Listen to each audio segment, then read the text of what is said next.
नमस्कार, 안녕하세요. स्वागत गर्न चाहन्छु यस भिडियोमा। यस च्यानल मार्फत कोरियन भाषा सम्बन्धी दैनिक भिडियोहरू लिएर आउने गरेका छौं। त्यसै क्रममा हामी यसभन्दा अगाडिको भिडियोहरूमा हाम्रो इतिहास टपिक बुकको चाहिँ युनिट वाइज ग्रामरहरूको अध्ययन गरिरहेका छौं। त्यसै क्रममा आजको भिडियोमा चाहिँ हामी युनिट 14 देखि अध्ययन गर्नेछौं।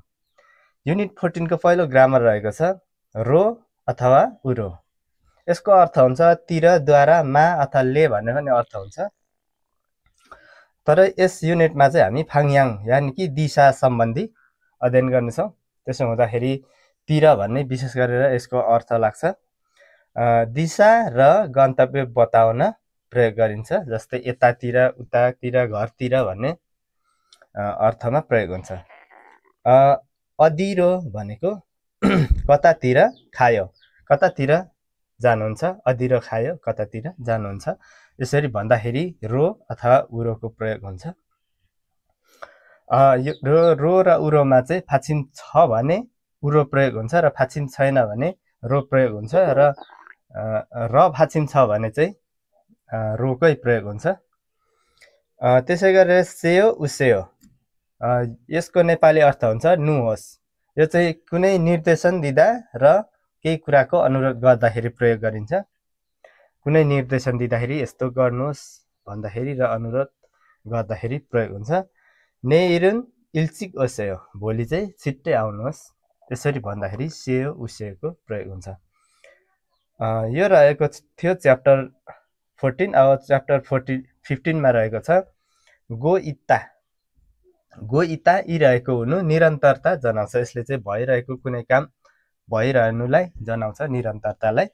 र यसको उच्च आदरार्थीमा गो खेसिदा पनि प्रयोग हुने गर्दछ। उन्दोङ वारुल सिन्गो इस्सय। उन्दोङ वारुल सिन्गो इस्सय भनेको स्पोर्ट सुज लगाइरहेको छु, यसरी प्रयोग हुन्छ। र उन न अथवा नुन क्रिया विशेषणसँग जोडिएर विशेषता जनाउन प्रयोग गरिन्छ। यो चाहिँ क्रिया विशेषण जस्तै रमाइलो हुनु, राम्रो हुनुलाई चाहिँ विशेषता जनाउने अवस्थामा चाहिँ यसको प्रयोग हुन्छ। जस्तै उदाहरणबाट बुझौँ, येपुदा भनेको सुन्दर हुनु, राम्रो हुनु। येपुन भनेको सुन्दर अथवा राम्रो भने त्यसको विशेषता जनाउने भयो। यो चाहिँ दालाई हटाएर न अथवा उन नुन जोडिएपछि चाहिँ यो त्यसको विशेषता जनाउने भयो र यता चाहिँ क्रिया विशेषण जनाउने, तर क्रियामा क्रिया विशेषण जनाउने गर्दछ। छाक्ता भनेको सानो हुनु, छागुन भनेको सानो भन्ने अर्थमा लाग्यो। छाक्ता भनेको सानो हुनु र छागुन भनेको सानो।